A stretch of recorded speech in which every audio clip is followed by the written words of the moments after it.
राजस्थान के भीलवाड़ा जिले के जहाजपुर में एक युवक की पीट कर हत्या कर दी गई। मॉब लिंचिंग का मामला सामने आया, जिसके बाद इलाके में सांप्रदायिक तनाव फैल गया। युवक की कार एक ठेले से टकरा गई थी, जिसके बाद गुस्साई भीड़ ने युवक की जान ले ली। हालांकि उस शख्स ने ठेले वाले से और वहां के लोगों से माफी मांगी, लेकिन किसी ने एक नहीं सुनी।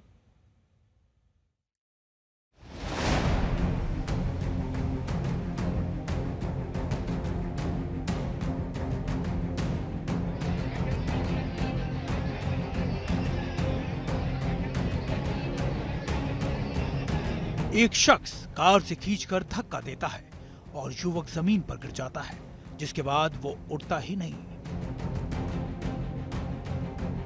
एक मामूली सी घटना युवक की मौत की वजह बन गई।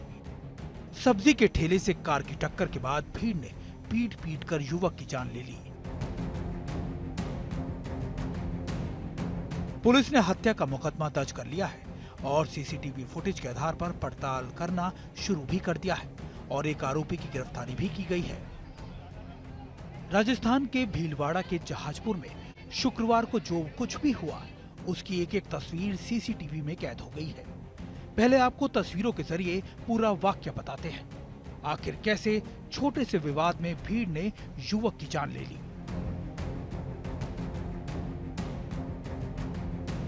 फिर इस घटना ने देखते ही देखते भीलवाड़ा के जहाजपुर में सांप्रदायिक रंग ले लिया। इन तस्वीरों को देखिए। बाजार से गुजरती कार सामने खड़े ठेले को टक्कर मार देती है।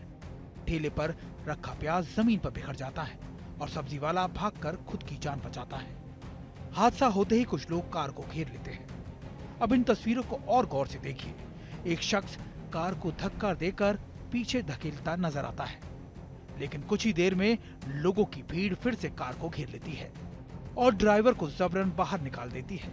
इस बीच भीड़ में मौजूद एक शख्स धक्का देकर कार ड्राइवर को जमीन पर पटक देता है।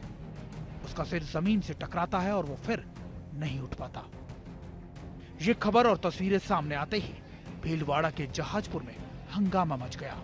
बड़ी संख्या में लोग अस्पताल का घेराव करते हैं, आरोपी की गिरफ्तारी की मांग को लेकर हंगामा करते हैं।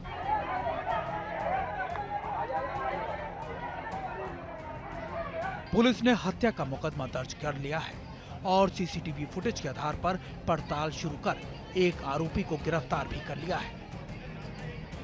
कल शाम जहाजपुर कस्बे में कुछ जो युवक हैं उनके साथ कुछ घटना हुई थी, जिसमें सीताराम नाम का जो युवक है टोंक जिले का रहने वाला है, उसकी हत्या का मुकदमा दर्ज हुआ है जहाजपुर थाने में, जिसमें पुलिस अनुसंधान कर रही है और अनुसंधान के क्रम में एक जो मुलजिम है उसे हमने डिटेन किया है और एक और जो संदिग्ध व्यक्ति है उससे पूछताछ चल रही है और इस क्रम में सारे साक्ष्य जुटाकर कठोर से कठोर कार्रवाई की जाएगी। इस घटना के बाद भीलवाड़ा के जहाजपुर में तनाव है, लोगों में गुस्सा है, दुकानें बंद है। पुलिस मामले में एक और आरोपी की तलाश में जुटी हुई है। सभी आरोपियों की जल्द गिरफ्तारी का भरोसा दिलाया जा रहा है। भीलवाड़ा से प्रमोद तिवारी के साथ आज तक ब्यूरो।